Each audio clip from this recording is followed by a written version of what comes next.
لمثل هذا فليعمل العاملون لمثل هذا فليعمل العاملون. La question, pourquoi les savants divergent, pardon. La première raison, c'est que le hadith ne lui est pas parvenu.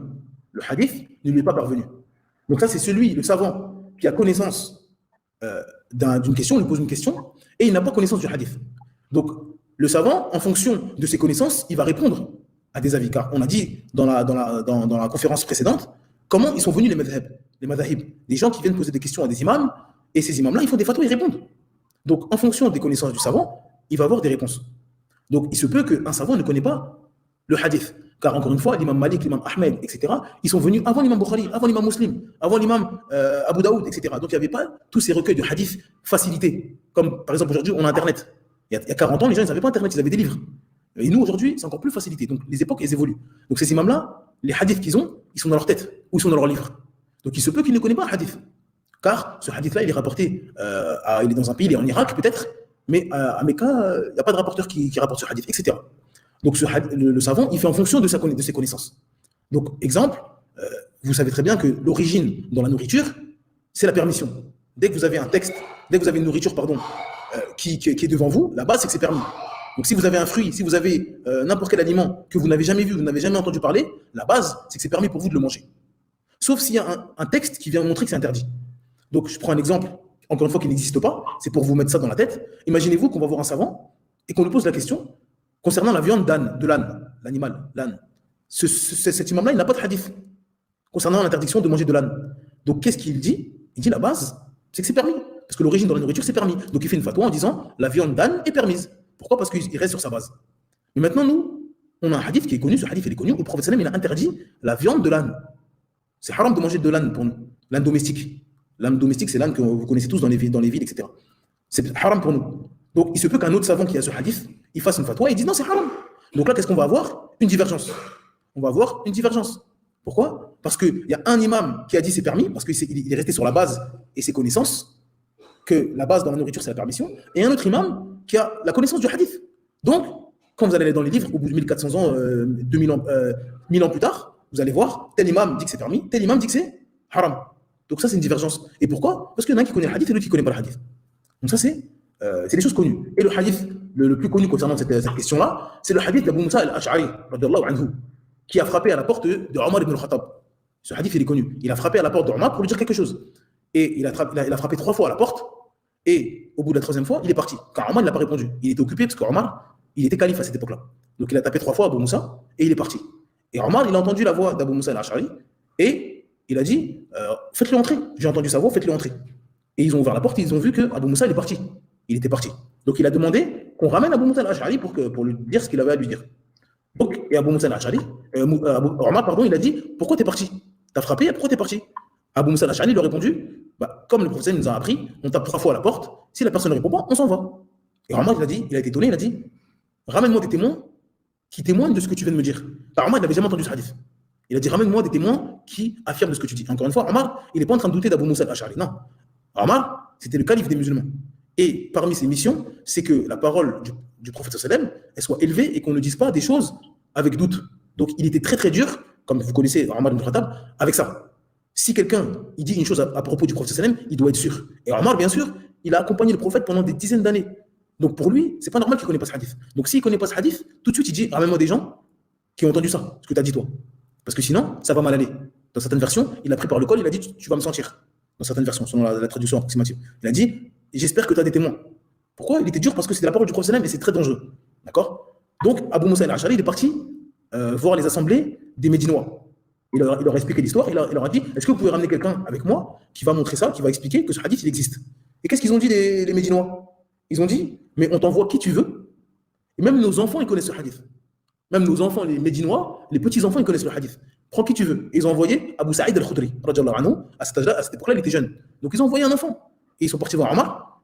Et ils l'ont expliqué, ils ont dit oui, le prophète il a dit ça, si vous tapez 3 fois et que la personne ne répond pas, vous partez. Donc ça c'était un hadith que même les enfants ils connaissaient, mais Omar il ne connaissait pas. Il a dit quoi Omar?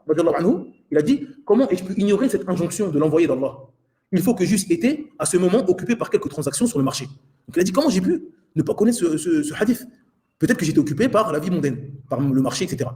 Donc, Omar ibn al-Khattab, d'accord, l'homme le plus savant de cette communauté, après Abu Bakr, parmi les compagnons, après Abu Bakr, il ne connaît pas un hadith que les enfants connaissent, que tous les enfants connaissent.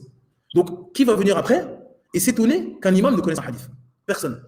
On ne doit pas s'étonner quand un imam ne connaît pas un hadith. Même si ce n'est pas la base, on ne ramène pas ça à toutes les sauces. Dès qu'on a un avis, on dit ah, l'imam ne connaît pas, l'imam ne connaît pas. Non. Mais il ne faut pas s'étonner. Il n'y a rien d'étonnant. Si Omar ibn Khattab ne connaît pas un hadith, qui peut venir et dire moi je connais tout? Personne. Personne. Donc ça c'est le premier cas. Le fait que le savant ne connaisse pas un hadith. Deuxième, c'est le hadith est parvenu au savant, mais il ne le considère pas comme authentique. Donc là, le deuxième cas, c'est que le hadith, le savant, il le connaît. Il connaît ce hadith-là. Mais pour lui, il est faible. Avec les règles du hadith, il estime que ce hadith est faible. Et donc, un autre savant peut estimer que ce hadith est authentique. Et donc, c'est là qu'intervient la divergence. Avec le même exemple que j'ai donné sur la viande de l'âne, si un savant connaît le hadith de la viande de l'âne, mais lui, il estime qu'il est faible. Donc, pour lui, il n'a pas de preuve, en fait. Si un hadith, on dit qu'il est faible, c'est-à-dire que ce n'est pas une preuve. Ce n'est pas un argument. Donc, lui, il dit, moi, je reste sur la base que c'est la permission de manger la viande d'âne. Et l'autre savant, il va dire, non, il y a un hadith qui dit que c'est interdit. Donc là, vous allez avoir une divergence. Vous allez avoir une divergence. D'accord? Donc, la personne, le savant, il voit un hadith, mais qu'il estime faible. Donc, il ne s'argumente pas de lui. Et donc, ça va créer une divergence entre les savants. Parce qu'il y a des savants qui vont prendre ce hadith en considération. Et il y a beaucoup de cas où des imams, comme l'imam Shafi'i, comme l'imam Malik, ils ont un avis. Et après, ils reviennent parce qu'ils estiment que ce hadith est authentique, etc. Et il y a des livres, même par exemple, Cheikh Al-Albani, des livres qui ont été écrits sur les taraju'at, le fait qu'ils reviennent sur les hadiths. Il y a des livres, il y a un livre qui est connu, qui fait 2 tomes. Dans 2 tomes, il y a 2 tomes de livres de Cheikh Al-Albani où il a un avis dans un hadith, et après dans un autre livre, peut-être à la fin de sa vie ou au début de sa vie, eh ben, il revient sur ce hadith. Il dit, je l'ai dit qu'il était faible, mais en fait, il est authentique. Et inversement. Car on n'a pas la même science à 30 ans qu'à 70 ans. On peut s'apercevoir des choses, on peut lire un livre qu'on ne connaissait pas, etc. Donc, on évolue dans nos avis. Et donc, encore une fois, les madhahib, c'est inscrit. Car on n'a pas Internet pour dire aujourd'hui, oui, c'est bon, il est revenu le shirk. Quelqu'un qui vient voyager à Médine pendant 2 ans, il prend les avis du savant. Après, il rentre chez lui, il ne va plus jamais revenir à Médine. Mais lui, il a écrit dans son livre que tel imam a tel avis. Donc, si au bout de 5 ans, l'imam a changé d'avis, ben, vous allez avoir l'avis du savant. Et c'est son avis, même s'il a plusieurs avis. Donc, il ne faut pas s'étonner, encore une fois, qu'un savant revienne sur des choses. Il n'y a rien d'étonnant là-dedans. C'est un être humain, comme vous n'avez pas la même religion d'il y a 10 ans. Il y a 10 ans, vous avez des croyances, vous avez des avis, et vous avez évolué dans votre religion, et ben finalement, les avis que vous avez il y a 10 ans, vous dites non, finalement, c'est n'importe quoi. D'accord? C'est la même chose, c'est des êtres humains. Ça, c'est le deuxième point. Le troisième, c'est que le savant, il connaît la preuve, il la voit authentique, mais il oublie. Mais il oublie cette preuve. Et bien sûr, il y a plusieurs raisons que le savant il oublie. Encore une fois, c'est des fatwas. Donc, ce n'est pas des livres que les savants écrivent. On a dit les madhahib, ils n'écrivent pas un livre. Donc, ils n'ont pas leur livre avec eux, etc. Non, c'est des fatwas. Ils sont assis, ils sont à la mosquée, etc. Ça nous est tous arrivé qu'on nous pose une question. On dit une chose, et après, 1 heure après, 2 heures après, on dit ah, j'ai oublié ce hadith, subhanallah. J'ai oublié de lui dire ce hadith-là, etc. Donc, cet être humain, ils peuvent oublier.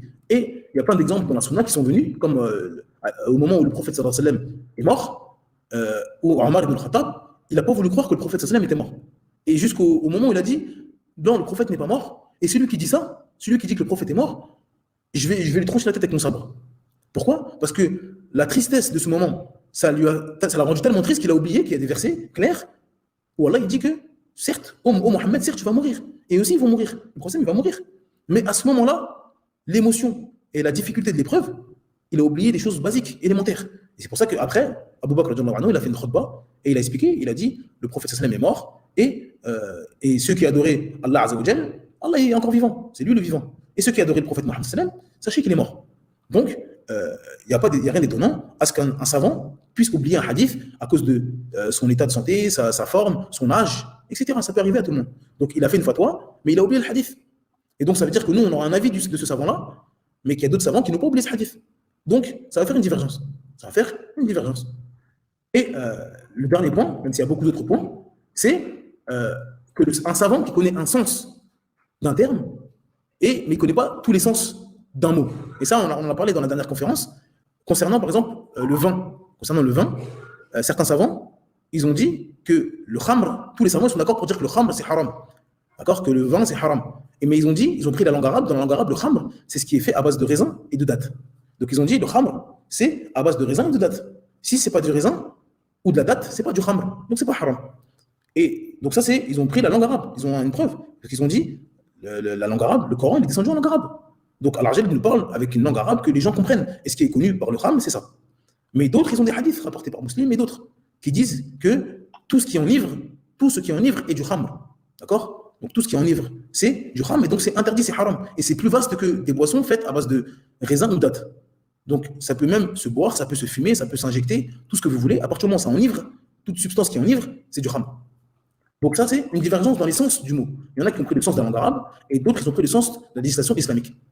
Donc c'est pour ça qu'à chaque fois qu'on fait une vidéo, à chaque fois qu'on fait une conférence, on explique bien les deux définitions. Parce qu'il se peut que parfois, une soit plus vaste que l'autre, ou une même contredise l'autre, dans certains aspects. Donc, bien sûr, ce qu'on fait devancer, c'est la définition dans la législation islamique. Donc, à travers tout ça, on voit la gravité de ceux qui disent prenez la divergence comme vous voulez. D'accord? Et ceux qui disent choisissez ce que vous voulez. Ou ceux qui disent non, mais les savants, ils ont divergé, donc on ne doit pas se blâmer. Ou ceux qui disent la divergence, c'est une miséricorde. Toutes ces paroles, il faut prendre garde à tous ces gens-là. Tous ces gens-là qui veulent égarer les musulmans. Qui veulent égarer les musulmans. Pourquoi? Parce que si on dit ça, c'est la fin de notre religion. Non, c'est la fin de notre religion si on dit ça. Parce qu'ils sont en train de mettre dans la tête des gens qui peuvent choisir ce qu'ils veulent. Comme si on peut piocher. Non, c'est pas comme ça. On voit qu'il y a un savant qui n'a pas vu le hadith, il ne connaît pas le hadith. Aujourd'hui, en 2021, vous connaissez le hadith. Vous avez le droit de prendre la parole du savant? Non, on a dit qu'on n'a pas le droit de contredire le prophète Mohammed sallallahu alayhi wa sallam. Et vous avez une parole du prophète sallallahu alayhi wa sallam. Ce savant, on l'aime, on fait dua pour lui, mais on n'a pas le droit de le suivre dans ça. On n'a pas le droit de le suivre dans ça. Donc, ces paroles-là sont très dangereuses. Ces paroles-là sont très dangereuses. Et donc, on ne doit pas prendre l'erreur et la divergence comme un argument. D'accord? Et ça, on va le voir dans la deuxième partie. C'est les différentes catégories de divergence. Mais il y a un point très important que j'ai envie de citer, c'est quoi? C'est par rapport au comportement que certains musulmans ont. En disant, quand on dit il ne faut pas suivre ses passions, il ne faut pas suivre la divergence comme un argument. Quand on dit ça, on parle de soi-même. On parle de soi-même. C'est-à-dire que vous inspectez votre cœur, et vous-même, vous savez si vous choisissez vos passions, ou si vous êtes convaincu par cet avis-là.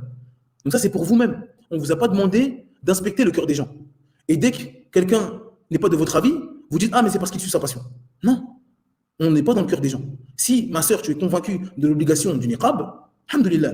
Mais si une sœur n'est pas convaincue, tu ne dois pas dire, ah, mais elle suit ses passions, elle a envie de montrer son visage. Non, non, non, non.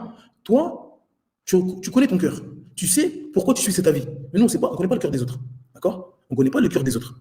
Donc, encore une fois, quand on apprend la religion, c'est pour nous-mêmes, pour nous inspecter notre cœur à nous-mêmes, pas pour épier les gens, pas pour regarder ce qu'ils font les gens. Ah, lui, c'est la passion, lui, c'est pas la passion. Ça, c'est un autre débat. Nous, on ramène les preuves, les arguments. Celui qui suit, alhamdoulilah. Celui qui ne veut pas suivre, le bon soupçon qu'on a, c'est peut-être qu'il n'est pas convaincu par ma parole, peut-être que j'ai mal parlé, etc. Mais peut-être qu'il suit vraiment ses passions. Mais Allah, moi, je ne sais pas. Ça, c'est ce qu'il y a dans son cœur, moi, je ne sais pas. Donc, ça, c'est important à dire. Quand on dit tout ça, c'est pour nous inspecter nous-mêmes, pas pour aller sur Twitter ou Instagram et débattre. Et après dire, regardez, suivez leur passion. Ça, c'est dangereux. On n'apprend pas la religion pour débattre. Donc, ça, c'était un petit point que je voulais dire, qui était un petit peu hors sujet, mais ça me tenait à cœur. فادخلي في عبادي وادخلي جنتي